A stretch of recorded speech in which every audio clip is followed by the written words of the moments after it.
Hello, welcome to Happiness by Habit, the podcast where we dive into intentional habits that lead to lasting joy, success, and a life you truly love.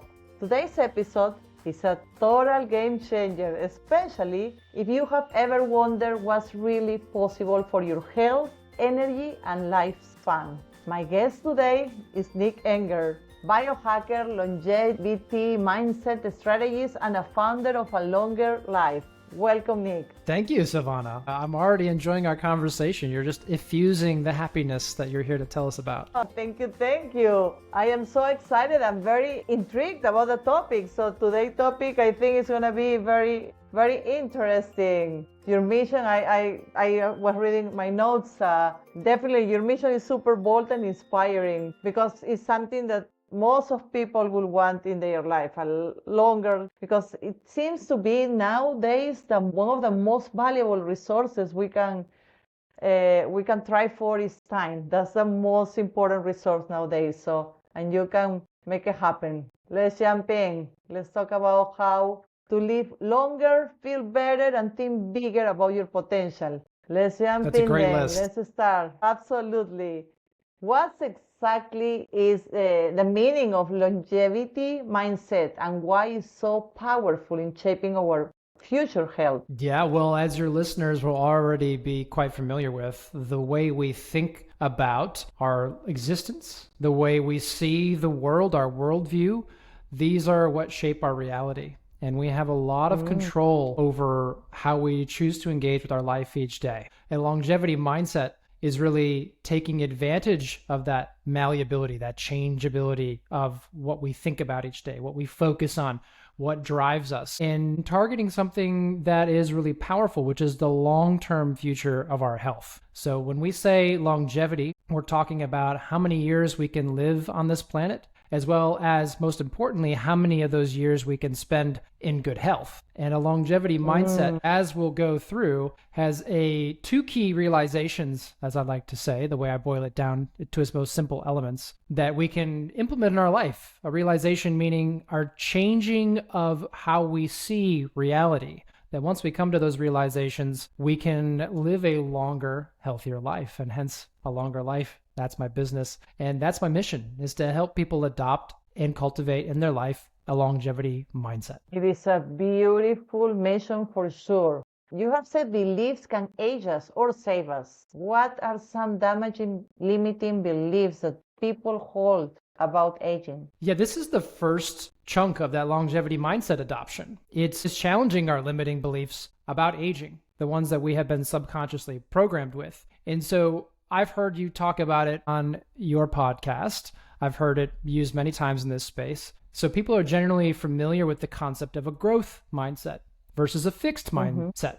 So Carol Dweck pioneered this concept of a growth mindset, and a longevity mindset is one of those. And so that means that we're looking for ways to improve ourselves, that if we put in the hard work, we realize that we can change the outcomes. They're not simply destiny. They're not things that are just going to happen to us. And then specifically with our long-term health, we find when we analyze our beliefs about aging that there are some quite unfortunate and ultimately dangerous beliefs that we hold about our health future. Most powerfully, most of us believe through this subconscious programming from society, from our peers, from our family, from the cultural inputs that we consume, TV shows, books, etc., that we are destined to get sick and weak as we grow older. That is the most dangerous thing that you can keep moving forward with. And I work with my audience to help them go head on into the limiting beliefs they have around their health future, specific to that challenge. Thinking, when I get older, I'm going to have to take 4 or 5 pills. When I get older, I'm not going to be able to do my favorite physical activity anymore. When I get older, my joints are going to hurt and my eyesight's going to fade and my hair will be gray and I'll lose my relevance to society and I'll be less happy. These are the very dangerous beliefs that we hold, because when we have those beliefs and we don't challenge them, that becomes our destiny. But gratefully, given this longevity mindset opportunity, we can actually look at the evidence, look at the beliefs that we hold, and shift those beliefs from subconscious programming to conscious realization that, in fact, and there is abundant evidence for this. The more you look, you can be strong as you grow older. You can be healthy as you grow older. You can become more relevant and have richer contributions to society as you grow older. And as your listeners will be thrilled to hear, you can also be even happier as you grow older. And those are completely flipping those limiting beliefs on their head. Wow, that is so powerful because it is true. I heard those limiting beliefs before, and it's like I guess part of what people really think, strongly believe those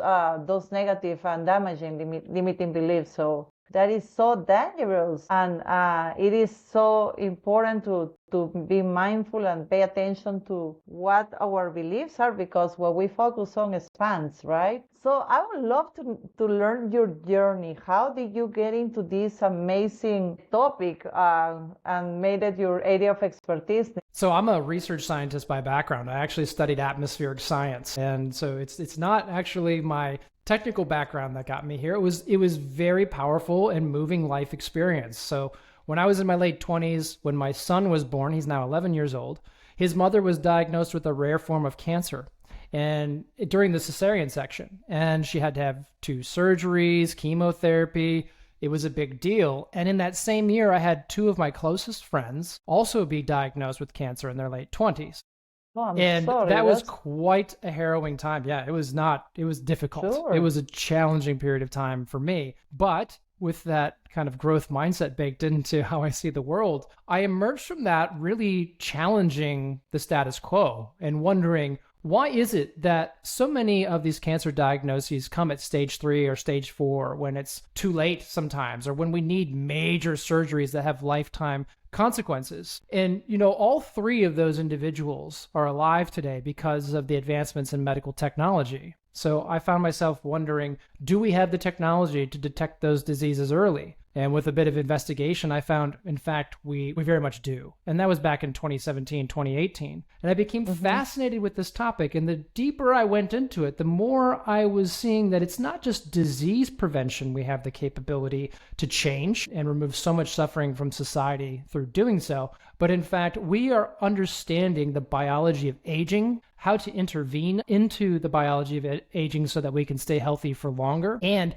in fact, it is the aging process itself that increases the risk we have for encountering cancer, as well as metabolic disease like diabetes, as well as neurodegenerative disease like Alzheimer's. And these have tremendous impacts on society and bring so much suffering to the world. So I became very interested in leveraging technology to reduce human suffering. And ultimately, for us to do that, we have to learn how to slow down, halt, possibly even reverse the aging process itself, which is quite an intriguing and thought-provoking topic. For sure, thought-provoking. Tell me about you, because you seem super young, Nick. I don't know how old are you, but you seem to be in your 20s. So whatever you're doing, and if you have an 11-year-old son, I don't think you're in your 20s anymore. So therefore, whatever you're doing is working. It's working. I like to be good walking evidence. I turned 40 this year. You turned what? I turned 40 this year. I'm 39. No way. Oh my God, Nick.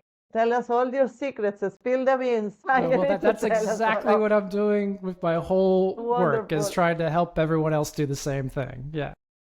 I love it.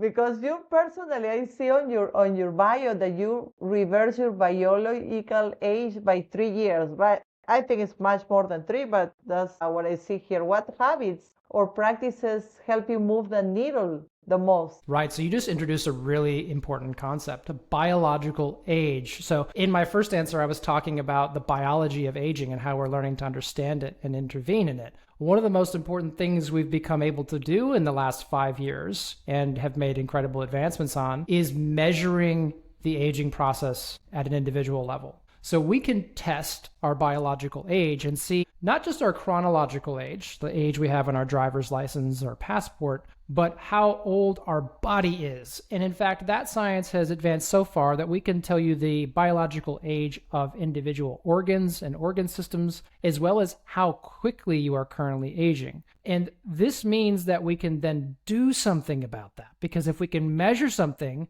we can then try to change it and measure it again. And so when you describe that I reversed my biological age, I like to be cautious with that word. I like to say I improved my biological age. I don't know that we're really reversing aging yet, but I improved my biological age. I've done that multiple times. And the one experiment you're referring to, I changed my supplement routine by one longevity supplement called alpha-ketoglutarate. And alpha-ketoglutarate works on the Krebs cycle, your energy cycle at your cellular level, and it has positive impacts across so many different parts of your biology. But most interestingly, after taking that for 1 year and testing my biological age 3 different ways before and after, I found that I made an average improvement of 3 years in that year of time. So that's a pretty impressive result. And it's an example of what we can start to do by measuring our biology of aging and utilizing these longevity technologies, in this case, a longevity supplement that can mean that we can change our biological age by improving it, which is very exciting and great evidence that what I'm saying is not just hype. This is really happening. You can do it yourself. Oh, I love it. And before everybody runs to get those supplements, explore more about the other interesting habits that can help you move the needle in the, how do you say, and you didn't say reversing the age, you say improving your age. Yeah, improving your biological what age. other things Yeah. can somebody do to improve their age, or to look for the body to be younger, right? To feel younger. Yeah. Oh, it's a fun question, isn't it? So this is why I've created Yeah. A Longer Life, my whole project that you can find on my website, nickengerer.org. I've built a 4-part framework to help people do this, because the first thing that happens when you hear that something like I just described is possible, the first thing you might be tempted to do is go buy some alpha-ketoglutarate and try that out yourself. But Exactly. that's not actually where you start. Google it. I'll tell you where to get that later, but that's not where you start. So where you start is with your mindset. I built a 4-part framework. First, you're working on that mindset, because we're talking about a long-term vision here. And we got to start with how we see the way the world working. After we adopt a longevity mindset, which you can do with my free online course on my website, you can then start building your own strategy by identifying what diseases of aging you're most likely to develop. And I can provide some details on that if you'd like. But the next thing we do after that is we change our lifestyle factors to reduce the risk for the things we are most likely to develop, the diseases we're most likely to develop. So just one example I'll give you. If you have a mother or father, related aunt, uncle, grandparents that develop type 2 diabetes, then your mission is to avoid developing type 2 diabetes. And the main thing that you need to do is stay physically active and not eat too many refined carbohydrates. Like, those are lifestyle changes. They are longevity lifestyle changes, the third part of the framework. Those don't actually cost you any money. That's actually free. And in terms of the longevity lifestyle factors, there's 5. We can turn the knob on nutrition, fitness, mental health, sleep, and environmental factors like the air we breathe and the water we drink. That's where you start. That's the free stuff. That's the easy changes in terms of knowing how to make those changes. We all know we should move more. Probably most of us need to eat less. Some of us need to eat more, sleep better. But why would you want to do those things? That's why you got to start with the mindset, because it gives you the motivation that if I'm making these changes, they're not just going to make me feel better. It means I could live 5 to 10 years longer. And that's a really big difference. And then the 4th part of the framework is that longevity technology, like the supplements I talked about. But we don't start there. We start back at the beginning with mindset. Fascinating, the topic, Nick. Oh my gosh. Absolutely. Especially now, I think really people are looking for more meaningful life and time in their life. But not only they want to live longer, they want to live healthier. So this could be an amazing gift that one person can give to themselves. Change the mindset in order to have a healthier lifestyle, to be able to give yourself more years of life, but of healthy living. That's just beautiful. Interesting. Let's talk about, the title of this podcast. The name of this podcast is Happiness by Habit. So let's talk about your happy habits. Describe some daily practices that boost joy while supporting long-term health. Yes. So I think a key component of our wellness, although I haven't worked this into my online content yet, is our own spiritual practice. And by that, I mean being connected to something bigger than yourself. Living in realization that this world is interconnected and your actions have either positive or negative impacts on others around you. And so one of the things that I find most powerful for my happiness is my own practice in my faith. So I would consider myself a Christian. I like to read the Bible every morning and pray, and that really grounds me. And I also like to get outside, get my feet in the grass, get some sunlight in my eyes first thing in the morning, and just breathe and ground myself into the day before I start going off to do everything. And that is how I like to start my day, by focusing on something bigger than myself, the bigger picture, as well as making sure I come back into the present moment and can feel my own vitality in my body and my breathing and the grass beneath my feet and the light in my eyes. And of course, there's a lot of biological benefits to what I just described as well. But that groundedness, that routine in the morning, that is one of the foundations of my own happiness. And if I ever have a day where I miss that, I notice that there's something missing in my day. There's a bit of meaning missing in my day, a bit of connection missing in my day. Yes, I was watching one of your videos and you were barefoot. So talk about connecting with the environment. Let's talk about some of the benefits. Something so simple, but to be barefoot is really a good practice. Yeah, sure. What would you specifically be interested in knowing? Like, for instance, one thing I know is that I remember when I was pregnant, they suggested I walk on the beach, just barefoot, just connect with the nature. It's something so simple but so powerful that helps you be present, enjoy what you have. And it's free, like it's one of the simple habits or simple things you can do. Well, not necessarily on the beach, but walking barefoot is really a good and easy, a simple way to connect with the environment. Yeah, absolutely. I mean, I've been a bit of a barefoot type person for quite some time, well before I was even thinking about longevity. And I love getting my shoes off and feeling the grass and walking and being connected with the ground. And there's a lot of, if you study Eastern medicine, a lot of connection to meridians in your foot. There's a lot going on when your feet touch the ground. And we know that in terms of the fascial systems in your body, your feet connect to most everything else in your body. And so there's a lot of value there in strengthening your feet, being present, feeling the grass, feeling the beach. And so, yeah, I most certainly love being barefoot to start my day. Are you barefoot right now? I am, and actually barefoot right now. Me too. Brilliant. All right. That's another thing we have in common because we are also wearing the same color shirt. That's interesting. It's a very nice color, aubergine. Yeah. Absolutely. So let's talk about docu series you're hosting, Reverse the Race for Longevity. What inspired it and what did you learn in the process, Nick? Yeah, the inspiration really was to try to take this excitement and a bit of hype that I feel is in this longevity space and really ground it into some practical examples and into language that the everyday person could understand. I wanted something my father could watch, that your neighbor could watch, and be able to connect with not only the excitement, but the practical applications of what's happening in all of the longevity space. And so I had actually sold a business and was pivoting full-time into working in the longevity sector. And I reached out to a guy who I knew was interested in producing a longevity docuseries and said, hey, look, I'd like to put some seed money in to get this project to happen. Let's go find some sponsors. Let's make this thing happen. And in January 2024, we went to beautiful Costa Rica and shot it there over 4 days. And it was a tremendous experience. We brought in entrepreneurs, scientists, medical experts from around the world, as well as 2 everyday guests, Sharon and Kevin, who actually were from Iowa in the United States. And Sharon worked at the local post office for her whole career, and Kevin was a corn farmer. And when you shake his hand, you can feel that he's a corn farmer. Like, these are just everyday, ordinary folks. And we were able to dramatically improve their biological ages by taking them through a longevity clinic, changing some things in their diet, getting them onto some key longevity supplements, and doing just the basics that I'm describing as I speak with you.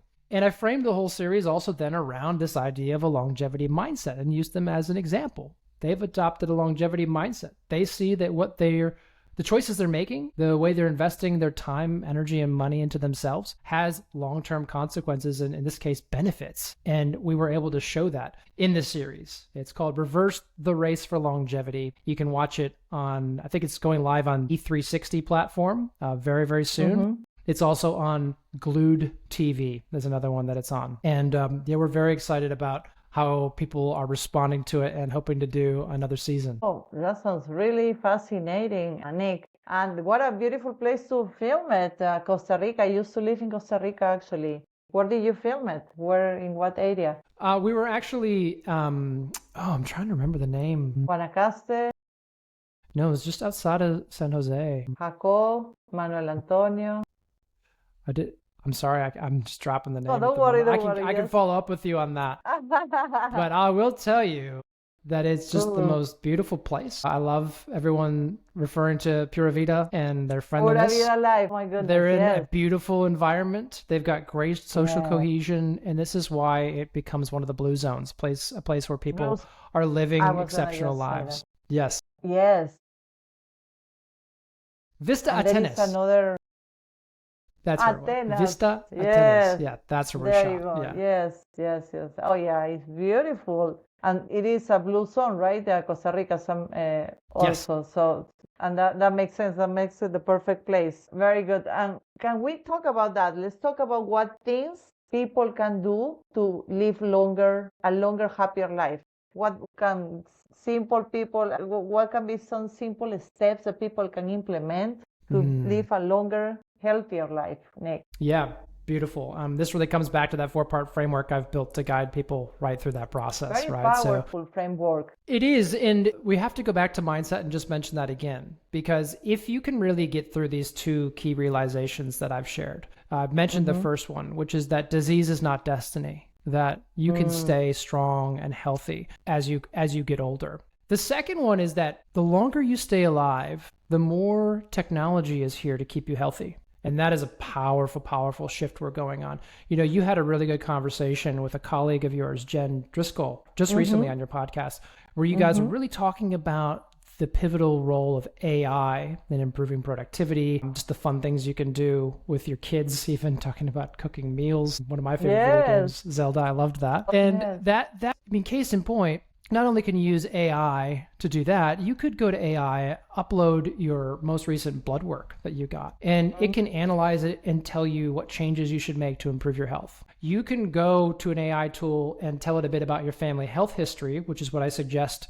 you build in the second part of the framework, which is taking a tally of all the diseases of aging that your related aunts and uncles, parents, grandparents developed. And it could then help you understand what diseases of aging you might be most likely to develop. And that's just AI for everyday use. Artificial intelligence is also helping us understand really complicated problems like how proteins fit together. It's improving our understanding of biological processes. It's deepening our connection to the very vast amount and rapidly growing amount of research on different longevity molecules that are available around the world. And so in artificial intelligence, case in point, that's already a very powerful tool that can help you live healthier for longer, let alone all these other things like longevity supplements that we're developing, or beautiful tools like red light therapy, or being able to measure and change your biological age. When you start to see that those 5 to 10 years that you could gain of healthy lifespan by listening to what I'm suggesting and by adopting a healthy lifestyle and using some of these technologies, you're not only talking about living 5 to 10 years longer, you're talking about living 5 to 10 more years of that rapid technological advancement for all of health. And we're just in a tremendous time where how long human beings are able to live, it really is a big question mark at the moment. And that is, again, part of not only the excitement, but honestly, the opportunity to reduce human suffering in the world by stopping some of the processes that are causing aging. There's tremendous potential in that, because that is where most of disease comes from. And so understanding that and wanting to stick around as long as you can, those are some of the things that I think form the basis of it's the free changes you can do by adopting those two key realizations of a longevity mindset, which I go through in detail on the free online course. Well, definitely we're going to put it here on the podcast so people can join. I will personally be joining the group for sure. This is really fascinating. Fascinating, Nick. Let's talk about the advances of technology. So powerful, the things that you can do with AI, right? What do you see the influence of AI and technology in general can contribute to this purpose of living longer, living healthier in the next 5 to 10 years? Yeah, so what's going to happen and is already happening is that the promise of personalized input or guidance, personalized medicine is finally going to be realized. Because we've been hearing a lot about personalized healthcare or personalized coaching for health, yet that promise really hasn't been delivered on. So we start to have some basic tools that are evidence that this is occurring. So women can track their cycle using apps, and they can give feedback, and they can get a little bit better at doing that. You can use a wearable like a watch or a smart ring and learn a bit about your sleep and get some feedback and improve it.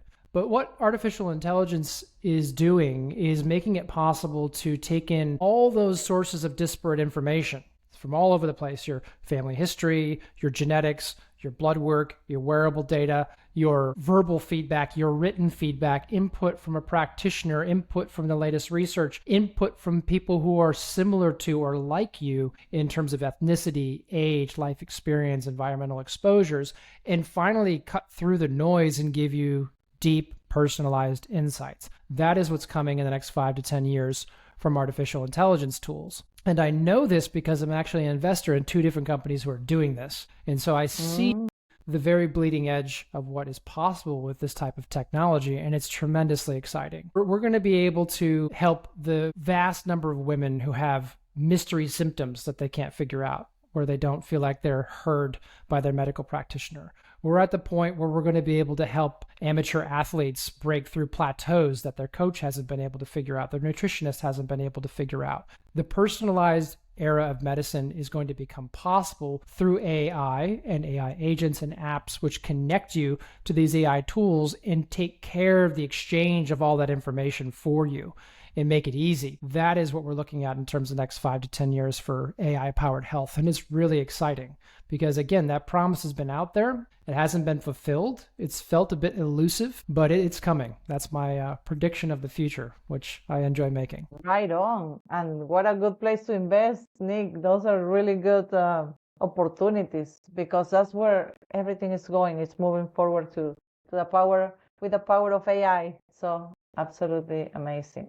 Let's talk about your why. What drives your energy? What makes you happy, and why you do what you do, Nick? Well, I put in there earlier my really powerful motivation with my encounter with mortality through my son's mother and my 2 close friends in the late 20s, right? So there's a big part of my why is helping to expand the awareness of preventative healthcare options. So most people still don't know that you can have a full body MRI and detect cancers at very early stages. The same thing is true now with blood tests. We have blood tests that can detect dozens of different types of cancers well before traditional technologies can pick them up. So preventative healthcare and being able to save people's lives with early detection is one key pillar of what drives me, because I find a lot of purpose in that from my own personal motivation. And the second part really gets into spreading awareness about what's becoming possible with the technology I just mentioned and where people can start. Because what I discovered when I got very excited about longevity technologies and started trying everything and flying to longevity clinics and sequencing my genome, all the rest, is that I spent a lot of time and money on things I simply didn't need. And so what I really feel driven by is helping people navigate this really exciting future that they get all hyped up about, but do it with strategic long-term thinking. Slow down and really understand the problem. If you just even take a minute to think through, if I'm going to buy this supplement that I see on my computer screen or phone screen in front of me, and it's going to help me with my longevity, I'm going to be using it for quite a long time, aren't I? So you really want to know. For sure. You want to measure before and after taking that supplement to make sure it's helping you in the way that you think it is, because every decision you make for your longevity is by definition a long-term investment. It's a long-term investment, so you want to be spending your time, money, and energy wisely, and I find that challenge very fun to engage with, particularly in a world where everything is moving so fast, is often driven by hype, and decisions are often made with not great information or out of desperateness to improve a situation or out of some misplaced motivation to try to feel better. We can boil it back down to the basics, start from that framework that I built, get the right mindset, build a bit of a strategy, change our lifestyle, and then add the fancy stuff. And I really like that journey. I really like helping to guide people through that process. That gives me pleasure. I enjoy it. It must be super rewarding experience to help people accomplish these goals. Can you Yeah, it's tell us very about rewarding. some of your best results, or the story of one of your customers, of your clients that got the really great results and that you feel that satisfaction of helping them? Look, I think that the type of feedback that we get from people is very consistent. What I just described in terms of breaking down the complexity and putting it into a framework that guides people, they feel so relieved by that. That's the thing that consistently comes back to me that I find really, really important for driving me forward, but also valuable in terms of knowing that what we're doing is having a positive impact, because people are very overwhelmed by any experience they have trying to improve their health. A great example is that you're on Instagram and you're scrolling through and you slow down for a few seconds because you see somebody using a red light therapy device, and maybe you read the caption and you send it to a friend. Oh, check this cool thing out. You are now the target of an inundation of advertisements for red light therapy from all different sources, because that's how these targeted algorithms work. And you won't really be equipped to know which of those devices is actually the best one to purchase versus who bid the highest for me to see their advertisement. And so helping people have some clarity on which brands they can trust, which technologies are the real deal versus which ones might be made to make a quick dollar. That differentiation is something we also find a lot of satisfaction with, because we choose to collaborate with brands that share our values, have great founders who have a strong mission to improve health, and have enough science for us to say, okay, this looks like it could work. And then we show users how to figure out for themselves if it does help them. We call it self-experimenting. And that's another thing I really love. When I hear someone talk to me about their own experience building a self-experiment, measuring before and after and showing that something improved their health, that is so good.